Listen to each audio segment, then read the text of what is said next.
Welcome one, welcome all, welcome back to the Bleav in Iowa State podcast. I'm your host Tyler Carter, I'm your host, Cody Vancillo. and we have a special guest on.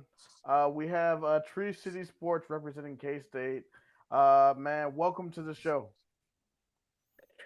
Great to be here. It is going to be a lot of fun this weekend for Farmageddon. We cannot wait. It's always an exciting game, no matter what. Definitely, man. Now let's talk about K State's win last week. Give us more insight on how they destroyed Cincinnati. Well, going into the game against Arizona State coming off the bye, there were some things going on, and they weren't fully prepared for the game. And Coach Kleiman wasn't at practice dealing with a family issue. Can't really go into details on that, but I'll leave it at that. That he wasn't with the team for most of the week. And so none of the coaches really stepped up to fill that leadership role. And they weren't prepared to play against Arizona State, in which, obviously you saw the result of that. And so going into the game against Cincinnati, there was a lot of talks that were had, at the beginning of that week where we really need to lock in and finish the season strong. And the coaching staff decided as a group that we are going to move forward together. And man, it was a lot different with Connor Riley not being up in the booth. Him and Matt Wells were both down on the sidelines, and it looked like a whole different offense, honestly. Yeah, I know one thing that we were talking about, because one thing that I didn't get was why they were trying to make Avery Johnson a pocket passer when that's not what he is at all. He's better when he's on the run and he can create. Well, yeah, exactly. And that was part of the discussion at the beginning of the week going into the Cincinnati game. It was Coach Kleiman talked to Connor Riley and Coach Wells and all the offensive coaches and said, hey, our game plan is to cut Avery Johnson loose. Let him do what he does best and play his game. Let him go, let him have fun. And you saw the result of what happens when Avery Johnson gets to play his game. Definitely, he's definitely can be lethal and can be dangerous. So let's like really dive deep into this preview now. Cody, do you have any thoughts going into this game? Um, yeah, there's a lot of history. And this is going to be a special edition of Farmageddon. There's a lot in line here. You're talking Big 12 championship appearance for the Iowa State Cyclones. Kansas State has a far shot in the Big 12 to get to the Arlington to play for the Big 12 title, and that's just one of. There's a lot of scenarios that are like being talked about when it comes to Iowa State. But I think, with that being said, I think Iowa State they're gonna just be focused on playing Kansas State. I mean, Matt Campbell has his set sight. Like he said this in his press conference earlier this week. Says referring to the clinching scenario, said all that other stuff is wasted time, effort, and energy. So he's got his team locked in for this game for Kansas State. And I mean, there's a lot of history for Iowa State, not just to make it to Arlington for the second time in about 4 years. This would be the first time that the Iowa State Cyclones have ever achieved a 10-win regular season in program history in its 133 years of playing football. So, I mean, the fan base, like, they really want, like, Iowa State to be able to get over this hump. And, I mean, that's been one of the big things that Kansas State fans will always bring up when it comes to, like, talking shit about Iowa State. Excuse my language, but, I mean, that's one of the things they always bring up is the fact that Iowa State has never won 10 games. So, Kansas State fans, they will have nothing more to be able to be the reason that Iowa State does not get over that hump. But Iowa State fans will also like to have Kansas State beating Kansas State be the reason they achieve such. That way they can rub that into Kansas State's face. So there's a lot of animosity here in Farmageddon, and it's to be expected. This is one of the best rivalries in all of college football, and this is the longest uninterrupted series in all of college football, going 107 years ongoing. Definitely, man. Tree City. Obviously, like, is that what K State's like mindset going in? Just like, hey, and we gotta stop Iowa State from winning 10 games. We gotta be the ones to do it. Well, yes, definitely. I mean, that's just the way the rivalry goes. I mean, especially this rivalry, the Farmageddon rivalry, it's just a lot of fun because there's a lot of great interactions between fans and stuff, and Yeah, it's a great atmosphere. And like I said before, all of the games they're always exciting no matter what sport we're playing, definitely. but especially in football, they are always close competitive games. And like he said, yes, absolutely. We would love nothing more than to be the reason that Iowa State doesn't get a 10-win season. But I'll tell you what, even if we stop that from happening, I see a very good potential that Iowa State goes ahead and gets their 10th win and, in the bowl game. Right. So, No, definitely, man. And one thing I will say is that with this Campbell staff, like before Matt Campbell came, we always found ways to either lose this game or get completely blown out in this game. But to think like in that, there's like a 0-2 game where Iowa State started a six game and they lost like 62 to something, like what was it, like 62 to 7 or something like that in Manhattan. And like, yeah. I mean, and thankfully, and the 2015 game is what got us Matt Campbell. Like we were up 35-14 in that game. We somehow lost 38-35. And like basically ever since Matt Campbell came, we had the game in 2016, the controversial 2017 game, which still pisses me off to this day. But hey, man, 2018, like basically every single game that Matt Campbell has been in, um, Matt Campbell has had basically had the edge in this series by one game, and now that both Iowa State and K State are both good at football now this is can finally be a competitive rivalry. This is something that I've been really really excited about in my time as being an Iowa State fan. Yeah, absolutely. And one of the other things that I find interesting is that just, excuse me, not only the fact that this is the longest ongoing rivalry, in college, but it's one of those that it never feels stale no matter what. And especially recently, it's just been nothing but excitement and explosions, fireworks, every single game. Definitely, man. I'm really really excited to see. So like for you, like what are like three things that you would like to see K State do in order to get the win on Saturday? Well, number one, I would like it to not be snowing because I kind of have PTSD from last year. And that was, I'll say this, that was the only game that I went to last year that K State lost. Football Oh game, anyway. man. We lost a few basketball games, but we're not going to talk about that. Oh boy. But yeah, no, it was brutal. It was one of those that not only did we have to sit through that whole game in the snow, but then we had to drive what should have been 2 hours back home, but it took twice as long as that because of the weather. So Jeez. yeah, it was not a fun experience all around. Nah, But I man. think honestly, I think that if our defense can not give up the big plays, our secondary, if they can hold tight and play good on ball defense or on receiver defense, I think that we'll be okay.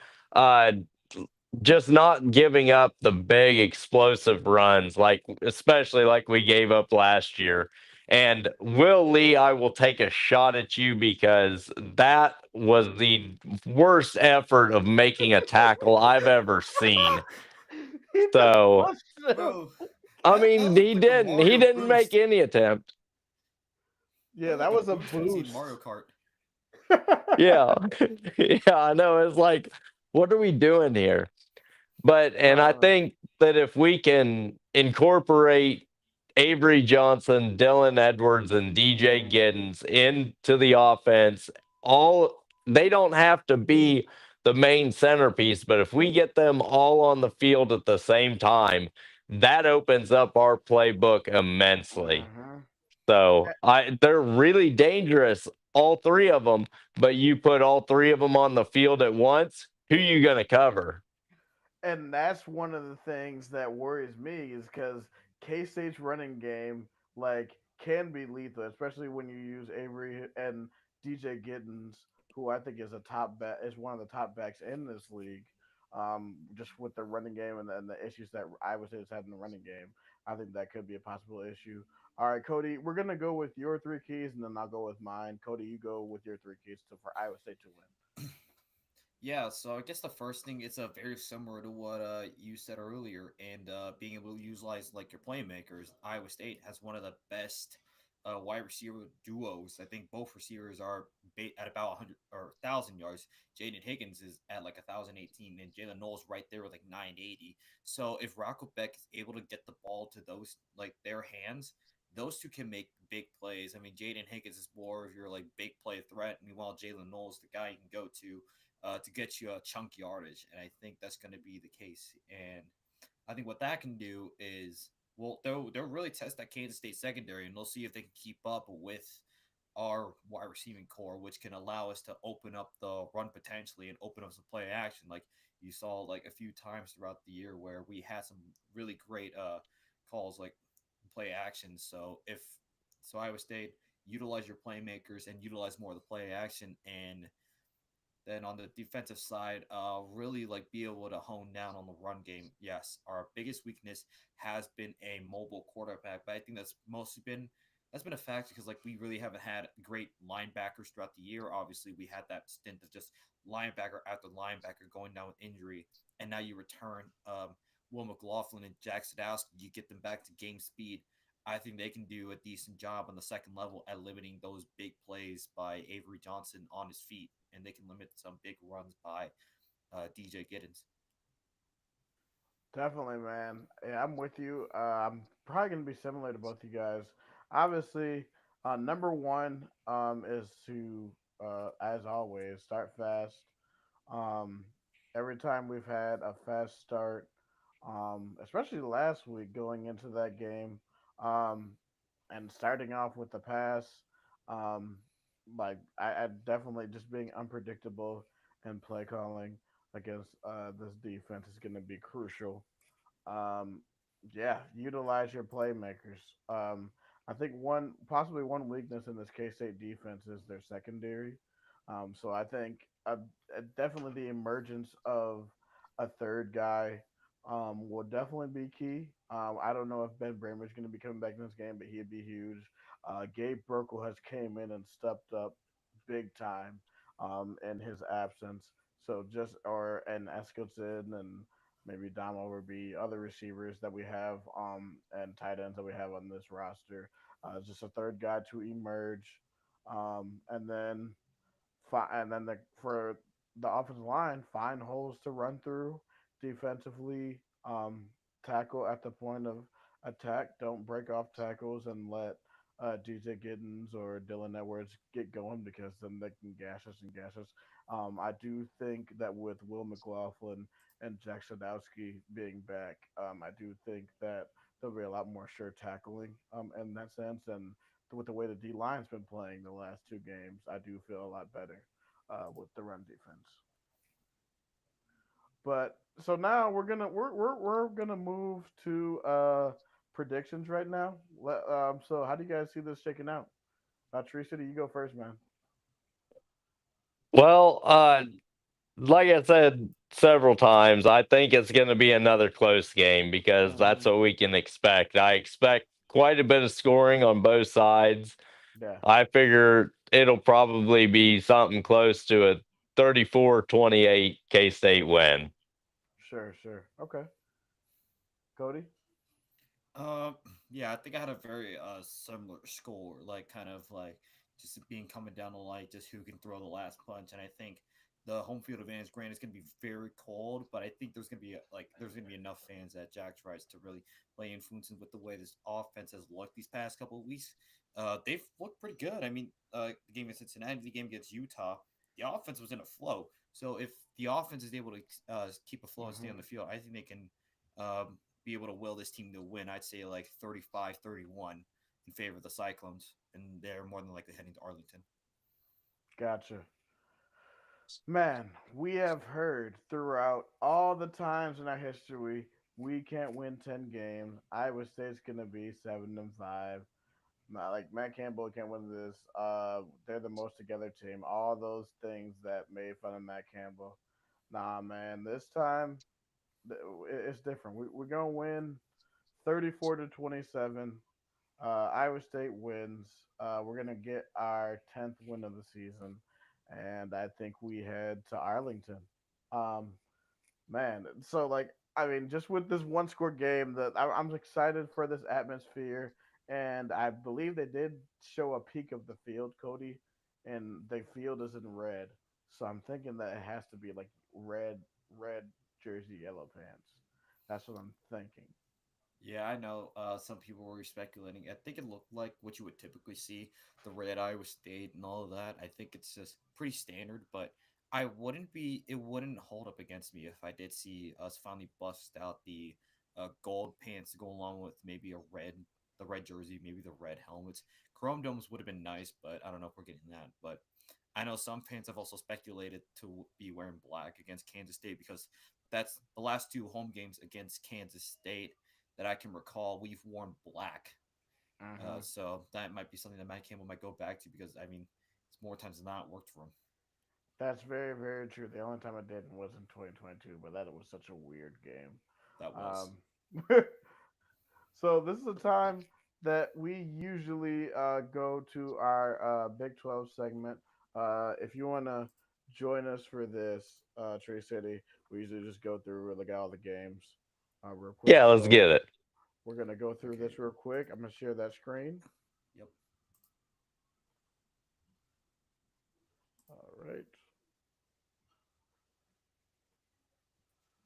All right. So we're gonna go. Sorry Yep. about There's a lot of games on here. Get out my Speculated. Yeah. bifocals, that. It's a lot of old people matchups. glasses. Yeah. Yep. Yeah, we're gonna go there Yep. and And boom. here we go. Okay. So we got Black Friday match, two Black Friday matches. We have Oklahoma State at Colorado. I feel so bad for Oklahoma State and the season they've had because honestly, who could have predicted them to have the season that they've had? And Colorado making a push, especially after the first few games of the year to really show that they belong, as a top team. I mean, they have played really, really good as of late. And I think that I personally would like to see Oklahoma State get the win, Mm-hmm. but I don't know that it's going to happen. I think that this Colorado team is locked in and they're ready to play. Although I could see a situation where Colorado is looking ahead towards a potential Big 12 championship game and thinks that this Oklahoma State team is easy pickings and they get upset. That could definitely easily happen. Yeah. Cody, what do you think? That could be true, but I think the loss to Kansas, I think that really humbled this team. I mean, Coach Deion Sanders said himself that they were overconfident, like preparing for Kansas. They were overlooking. I think they overlooked Kansas, and I think that punch in the mouth made them realize that they got to be better. So I think there could be a possibility where they may potentially overlook Oklahoma State for a possible Big 12 title. But I think after getting punched in the mouth by the Kansas Jayhawks, I don't think they're going to be overlooking Oklahoma State. They're going to make sure that they win this game and control, take care of their own business and see where everything else falls. So I think Colorado just is just going to be too much for Oklahoma State to handle. Definitely. All right, we got the next matchup, guys. We have the we're staying at home bowl. We got Utah at UCF. Wow, the line is UCF -10. Yeah, I have no idea what to think about this game. Yeah, honestly, it's one of those deals where neither team is in a great position. And Hmm. it's like, who really wants to lose this game more? Because Yeah. I think that UCF is getting to the point where they're wanting to make a change with their coaching anyway. And so I think a loss would solidify that decision better for them, Hmm. but I don't know. It depends. Maybe they do come out and are motivated to get one last win. True. Cody, what do you think? Yeah, yeah, UCF. I'm not sure how this game's gonna go, but um, what's funny is I was while I was watching the Iowa State Utah game, anytime this showed like the Utah UCF promo showed up, my buddies would make a joke, and I don't know, have either of you guys watched like South Park? Yes. Oh, yeah, always. Yeah, my buddies have called this Utah UCF matchup a cripple fight. Yes. This Yes. is the definition of one. I just don't know who. I don't really care who wins this one. It's just I'm just gonna have probably a fun time watching this game, just laughing. Yeah. This one I don't. This one's definitely going to be a fun one. It's the battle of which fan base is going to have the most misery. Um, so I mean secretly I really hope Utah does because their fans have been complaining on Twitter all day, and I'm so sick of them. Yeah. To be And it, fair, they deserve it. oh, they definitely deserve No, it. this is why my tweet went off. Like when I made the tweet about it at like midnight, and I had Utah fans all over my case. But I just like, well, you guys deserved it. You were doing, you didn't even play a snap in the conference, and you were already trash in the conference, saying it's a G5 league. You said this was transition to go to the Big Ten, and now you're not getting that Big Ten invite at least anytime soon. Right. I mean it's so dumb, bro. Um, Yeah, I said that several times, before the season even started, talking about Utah fans that they talk about how bad the Big 12 is. They've never even played a game in the Big 12. So, how in the world could they make that judgment? And I also said that this year I would really, really like to see the Big 12 humble them. And so I've been pleasantly surprised by this. oh, I definitely have too. I thought they were going to be good, but they've just been absolute dumpster juice. Yeah, I had them top three, going into the season. I thought they were going to be good, but I'm glad they're not. Oh yeah, Yeah. I mean to be fair, I had them number one, and then whoever I had us and you guys as the two and three. So I mean it's crazy how the mighty have fallen. But man, let's look at this. Let's start looking at the Saturday matchups. Kansas Baylor, 11 a.m. I bro KU is a 1.5 point favorite on the road. That is insane.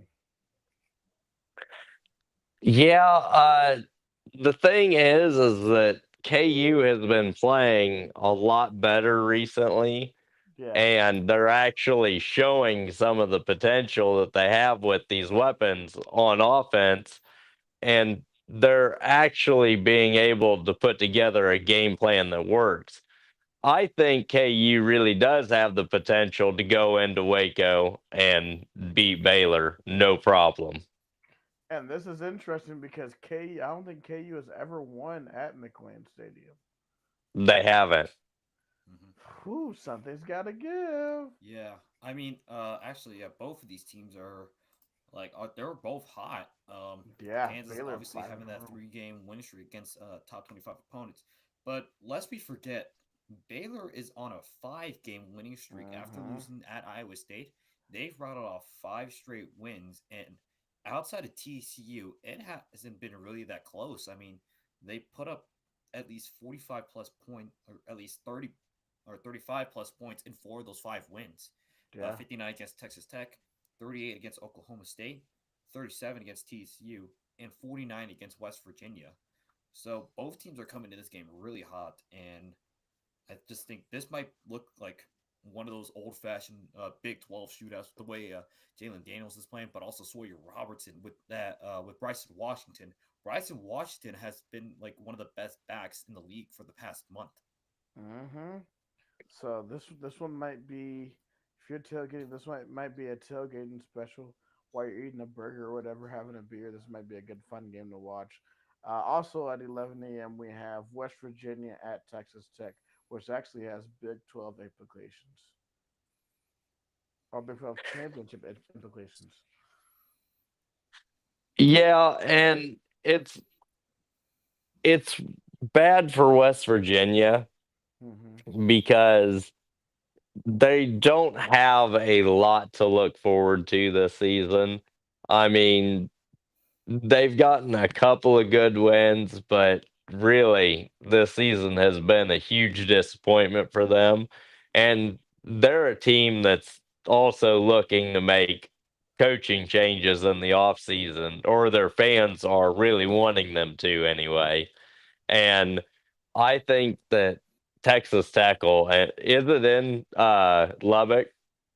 Yes, it's Yes. Ed Lubbock. Yeah, Okay, yeah, no, Texas Tech will take this one. I don't think that there's any doubt of that. Texas Tech has had kind of an up and down season, but I think they're more of a complete team than West Virginia is at this moment. yeah. This is interesting. This is gonna be an interesting game. Cody, you have any thoughts on this? Yeah, I think Texas Tech will just take care of business really on Senior Day, and I think West Virginia they may put up a fighter here, but I think Texas Tech is just going to be able to pull it out like late, maybe like a late Taj Brooks touchdown or something like that. Taj Brick has been on one the last few weeks too. So Hmm. yeah, I'd Yep. love for him to go Sorry to off. my buddy Josh Tony. I know you're my West Virginia guy, but you guys aren't winning this game. And it's probably for the best because maybe you'll actually fire Neil Brown. Yeah, they got to stop having that false hope. That's just Yeah, a disaster. All right, we then at 2:30 we have Arizona State going on the road to Tucson at Arizona. ASU 8.5 point favorite, 53.5 points over under. That's fair. I don't think that Arizona will score that many points, but Arizona State, I think that they'll end up getting the win. Hmm. And I think that Cam Scattaboo will probably have another really big game, and that'll be the deciding factor in who wins or loses. Good point. yeah, that three. I mean, not just him, but also Jordan Tyson. The connection he has with Sam Levitt. That was a three-headed monster, and I know Kansas State experienced that firsthand when, even though Yeah, you were able to limit Cam Scatterbu, Jordan Tyson went off and scorched your secondary, so you know that they can attack you in multiple ways. definitely. Exactly. So that one's gonna be interesting. And hey, maybe something could happen because there's sometimes those random games where Fafita and McMillan can get hot. But I do think that Arizona State wins that one pretty comfortably. Well, Um, see, and that's the thing that's the beautiful thing about the Big 12 is mhm. because on any given day, any team can beat any other team no matter where they're at in the season, how their season's going. Any team can beat any team. And that's the beauty of this conference. Yep. Don't tell the Um, ESPN shills this though. ugh.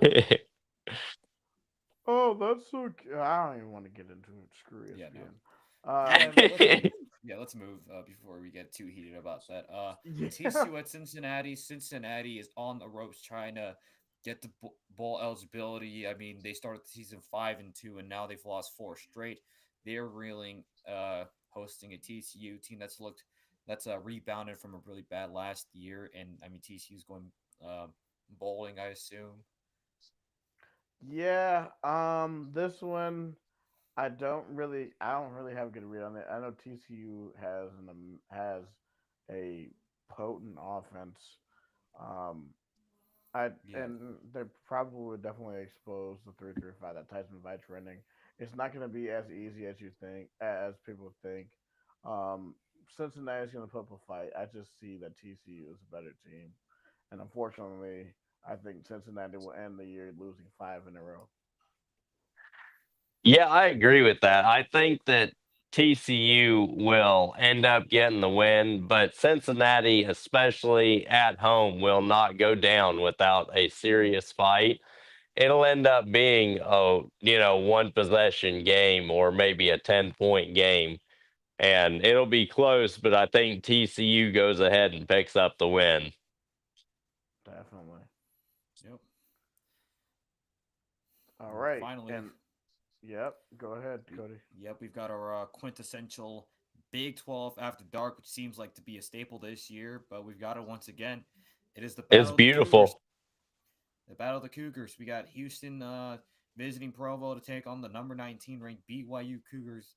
BYU, they started off really hot this year.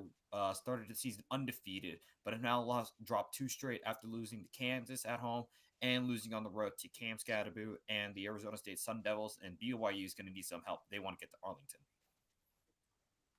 Yeah, Yeah, man. Go ahead, bro. yeah, no, I don't see BYU dropping another game. I think that they realize the position that they're in, that they have to win this game, especially at home, senior night. All the bright lights on you, the Big 12 after dark. They're not going to lose this game. I think that it'll end up looking like the K State game at Provo earlier this season. Yeah, and everybody thought that there could be some upset potential because Houston just got rid of their just fired their offensive coordinator this past week. So I still don't see it. Houston, going in the right direction, but yeah, I don't think it's going to be even close in this game. And as you know, if things do go the Cyclones' way, a lot of Cyclones fans will be glued to this game if West Virginia doesn't pull off the win against Texas Tech, because I believe a BYU game would officially send this to the title game. Yeah. Um, so with that, that is the conclusion of that. But there are tons of other national matchups that we have just throughout this. We have actually a tasty one Yeah. tomorrow. Rivalry week. Like, this is Rivalry week, yeah. what you asked for, fan week of college footballs. And tomorrow, you'll be able to really have your feast with Memphis visiting number 17 Tulane. And I mean, in the latest college football playoff rankings, they have Tulane above Iowa State. They have them sandwiched between Iowa State and Arizona State. And some people are saying there's a possibility where if Tulane wins out, they win the American, that they can usurp the Big 12 champion, and alongside Boise State, will be in that field of 12. Which doesn't really make any sense to me because you gotta think about it. If whoever the Big 12 champion is, let's say just for our sake, it's Iowa State. You're gonna tell me that you're not gonna put an Iowa State that would have won two straight ranked games and Tulane going in? I don't know about that, but Yeah, I yeah, agree with that because it's one of those deals that maybe it's the committee's way of sticking it to the Big 12 that you're not really a powerhouse conference when the ACC will get a team in at least, and everyone else will. How cool would that be if we just snubbed the Big 12 altogether? So I think that it would be very beneficial for everybody if Memphis just goes ahead and wins this game and ends that doubt. yes, please, Memphis. Like the Big 12 is counting on you. Do it, please. That's also pretty ironic coming from us Iowa State fans when we had to be on the other end of losing to Memphis last year. It's very weird how that turns around. Like I went like who crazy the 10 month like a few 11 12 months ago we were absolutely hating Memphis because we had to go to their shit bowl of a stadium and it was very Yes. cold down there and I the necessity comes from a bunch of my friends who went down to Memphis. They weren't really liking it, and it was basically a glorified home game for them at the Liberty Bowl. So, and now you basically are hoping that Memphis does pull off the upset in New Orleans to take down Tulane and basically end any chances for the American Athletic Conference champion to usurp the Big 12. Definitely.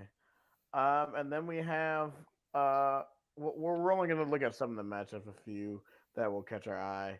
Um, How and great would it be if Mississippi State beat Ole Miss? which I feel like it doesn't make sense that Ole Miss is still alive after losing to a mid Florida team, a very bad Kentucky team. It doesn't make any sense to me. It would be great though if Mississippi State pulled off the upset. Yeah, my cousins are actually Mississippi State fans, so for their sake, I'm rooting for Mississippi State as well. I bet Definitely. if it somehow ends up like what happened, I don't know what year this was. When it was it Elijah Moore, DJ Moore, got a TD, and then he celebrated by doing the dog taking a piss celebration. Ended up costing his team 15 yards and ultimately costed the team a extra point. Oh yeah, I remember that. Yep. The infamous. Yep. Just that would be the funniest thing to see if it somehow happens again. Wait a minute, dude. Look at the price of this ticket for Georgia Tech. What is it? Oh wait, $4,352. no, What? Holy wow. Wow. Tickets There's that's the bottom, like that's bottom dollar. Like no way. That's gotta be a that's the cheapest typo. tickets. That's the no. cheapest tickets. Yeah, nope, Okay. nope. That's a lie. Nope, that is a Yeah, lie. that's a lie. I'm like, I'm there's looking at no Vivid Is way. Seats. it I four literally clicked hundred the and link. The lowest I'm seeing is like 200 some. And that's like Yeah, no I was seats. okay. thinking, I was like, There's Okay. there's no no seats in there. way. Those have to be Well, like it says $400. as low as, and that's like, ooh. Sideline and other things. Yeah, that's got to be sideline. Yeah, that's what I was thinking. I'm like, dude, there's no way somebody's gonna pay $4,300 for that damn game. To watch Georgia Unless you're blow them out. yeah, unless you're wanting to see somebody on Georgia just pull a George Pickens to start fighting the Georgia Tech secondary. Right? Oh, look at this ugly. Ugh, look at that. We have the I wish they could both lose matchup Oh, in is it? for us Nebraska versus Iowa. The Yeah, unfortunate. I'm with Nebraska on that. I just the fact that we had some great rivalries with Nebraska, and it was insane when we finally beat them, at home, and that was the biggest deal for us. And like I said, I don't like the Big Ten whatsoever. Hmm. So if a former Big 12 team can get the win over a Big Ten team, I'll take it. Cody, what do you think, man? You know where I stand with Iowa. They outside of K State, Iowa's like one of those teams I absolutely just hate. Like Yeah. I was, I can't stand them. I just can't stand them for whatever reason. Like when it comes to Cyhawk Week, I can't stand them. Like they're the epitome of just a cockroach who never goes away no matter what. And I was glad to win in their stadium this year. I was so glad to see Oh, Iowa that State win that was game, and just to see all the crying Iowa fans. That was a thing of beauty. I the want to hopefully surrender see it Cooper. again against Nebraska. I'm sick of Yes. I'm sick of Iowa. I'm sick of Iowa I'm fans. sick I'm of sick the of everything. Hawks. And Hmm. as always, bet the under for Iowa. All right, let's go to Saturday. Um, now I'm not even gonna talk about the first game because we already know how that's gonna be. But this second game, though, Shout out to Will Howard in Ohio State. yeah, they're gonna destroy Maybe Michigan. he'll at least get a natty. I Maybe. would love to see a Big 12 get a natty, but if a Big 12 team can't, as a former as him being a former K State player, I would be all on board with Will Howard getting that honor. When we find out, Yeah, I Ohio honestly, State has a very, very talented team. yes, But man, Tennessee going on the road to Vanderbilt. I think this is an interesting matchup. But I do think that Tennessee is probably going to end up just pulling away in this game. Um, I guess there's some interest, but man, South Carolina Clemson actually has some meaning. The battle for the Palmetto State, like, well, I think this game actually has playoff implications, and for Clemson, this has conference implications. Like, if they win this game, like, they need some help, but they can get into the ACC championship game. yeah. Um, uh, and I'm like, I don't know really who to go for here when it comes to Carolina Clemson because like Carolina is like a three-loss SEC team, and I know where I stand when it comes to those teams. There's multiple three-loss teams that I just can't believe that the mainstream sports media is trying to prop up as like a viable contender, and I'm like, no, these three-loss teams are like. This is a year where the SEC isn't exactly as out it is to be like they try to justify Carolina's selection with their best one being Texas. Well, we'll get to Texas and Texas A or excuse me A&M. Yeah, sorry, I got the wrong It, Texas school, but we'll talk no, about yeah, Texas A&M when we get there. But yeah, I really don't know who to go for here. But I guess if I had to root for chaos, I guess I go Carolina. yeah, Well, I'm going to go ahead and say that I'm rooting for Clemson just based on how great their fans are, especially when they thought there was even a chance of them joining the Big 12. Their fans came out and were so excited. They were as excited as we were. And it was one of those things. It was like a beautiful bonding experience. Yeah, right. And we really wish that we could have just hopped on that train and got them aboard, but yeah. Maybe it's just me man, it being was still fun for scarred a from couple weeks. 2021. Maybe it's just me being still scarred from 2021. That's why I Nah, can't yeah, root for the Clemson. Cheez It Bowl, yeah, no, I feel you, Cody. That's fair. But I would love Um, to see Clemson in the Big 12. no, same. I would love that. 100%. This one we're gonna talk about this one mainly just because this is basically in my neck of the woods. If I was not going to the game this weekend, I probably would have been going to this game with my friend. Illinois Northwestern is going to be played at Wrigley Field, in Chicago. So, Illinois Northwestern at 5-6 trying to get the bowl eligibility, and Illinois comes in at 8-3, having a very good season. Illinois can be 9-3 for the first time I think since 2007, which was when they went to the Rose Bowl. But Illinois Northwestern should be an interesting match when this one always goes down to the wire. Um, we're gonna yeah. So I don't know if anybody really has thoughts on this game, but I think Illinois should be able to pull away fairly easy. Oh, uh, yeah, I think that's maybe the 11 a.m. window. Head down to the 2:30 window. There Yeah. are some other games that is take into consideration. You've got Miami playing Syracuse, Cal playing Ooh. SMU, and Auburn playing Alabama in the Iron Bowl. Now I know there were some people that were saying that Syracuse could possibly play spoiler for Miami, given that playing the JMA Dome and the Dome is known for blowing Syracuse to some wild wins, and I think some people are thinking that Syracuse could pull off the upset here against Miami. Do you guys think that's the case? I do, man. Miami has been playing it close all year, and really since last weekend, like week 1 against Florida, they really haven't had any dominant wins. But Miami Syracuse definitely could be a trap spot for Miami.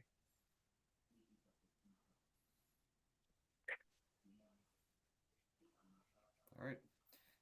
Then you've got Cal SMU. I mean, SMU is just basically trying to lock in their spot, and I think they're more like than likely going to. So I expect that one to be an SMU win. And then you've got the Iron Bowl. Auburn traveling over to Tuscaloosa to take on the number 13 Alabama Crimson Tide. I mean, Alabama. they're still in the race. They are even as a three-loss SEC team. They're still in the race to possibly go to the college football playoff. This is the dumbest thing ever. I'm gonna rant about this. The fact that Alabama, you know what? Yes, they have dominated this decade, and yeah, maybe they should deserve the the benefit of the doubt. But like, man, this Alabama team is not good.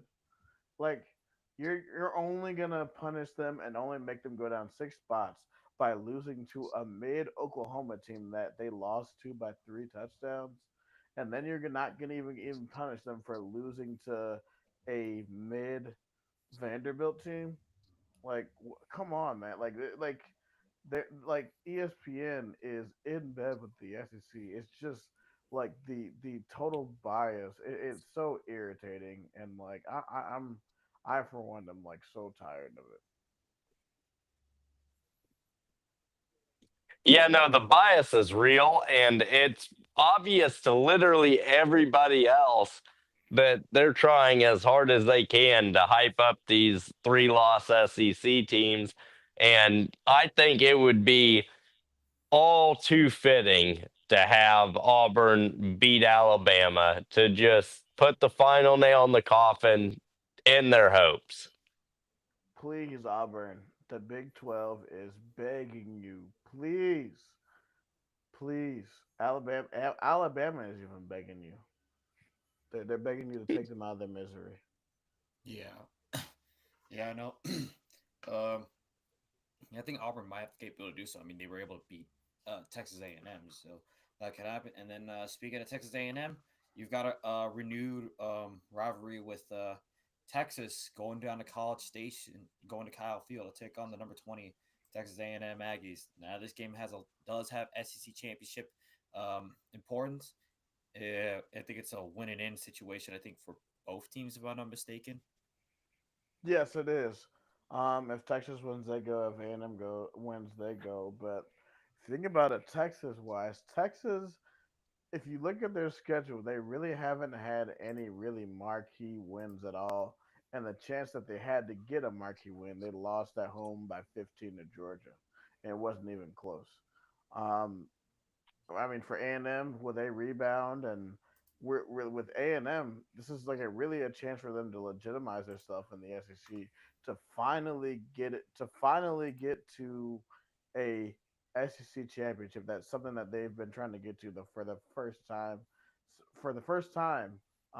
since they've been a part of that conference, and just really just finally seeing this rivalry again after 13 years in 2011. I remember watching that last game when they were members of the Big 12. So that this one is going to be fun to watch. Another one I'm looking at which starts at Hang on. 12 noon. I got Oh, go I ahead. got a thought on the Texas A&M game. Oh, All sure. right.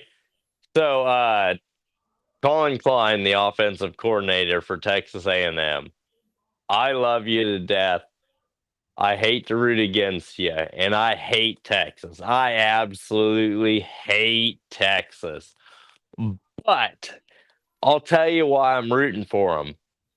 Because how great would it be to have a Big 12 team win the SEC championship in their first year in the conference? I mean, it really tells you something. Like, because Bama's down, Georgia really has been looking shaky. Tennessee, Tennessee is yeah, Tennessee, yeah. yeah. Ole Miss is just they were Ole expected to Miss, be yeah. more than what they are now. Yeah, this would just be hilarious to see a Big 12 team who they've been bashing down for the longest time. The only now you have a former Big 12 team come in and take over your conference in the first year. They're on a similar warpath as SMU in the ACC. But yeah, rivalry week. There's a lot of games to look forward to, and I think everybody's gonna be glued to the TVs just to see how certain scenarios go out, especially in the Big 12, because again, there is mathematically possibility for 9 teams to go to the Big 12 title game. Some Yeah, have a higher probability than others, but there is a way. There's a chance. there's always a chance in this crazy conference. Uh, True City, thank you for joining us. If you can tell everybody in the listeners where they can find you. Oh yeah, absolutely. We are on X, Twitter. I hate calling it X. It's Twitter. Just that's just how it is. We're on Twitter at Tree City Sniper, at Tree City Sports, at Storm the Field, Kansas State. Go check out our new Kansas State podcast. And we're even doing one, I hate to say this, for our KU friends as well. So, a lot of great content coming out from Tree City Sports in the future. I cannot tell you how excited I am to join the show. I know we've tried to link up a few times, and on my end, I didn't get it recorded, but I think we found a way now to make it work. Definitely, man. I'm really, really excited to be a part of this team. For the True City Sports Iowa State page, I'll be a contributor to that page. So look forward to seeing content from that page, and I look forward to joining that team. Thank you guys for joining the Bleav in Iowa State podcast. As always, you can find me and Cody. Cody can be found at Matt Campbell impersonator. I am at Side Tie Guy. We have five different social media pages for Bleav in Iowa State. Bleav.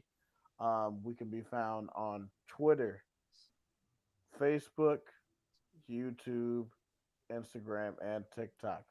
So for Tyler Carter, For Cody Vancillo, For CJ McClure, Tree City Sports.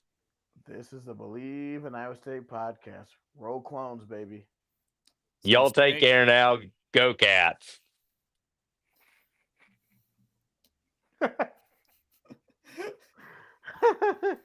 Bro, dude, this is awesome, man.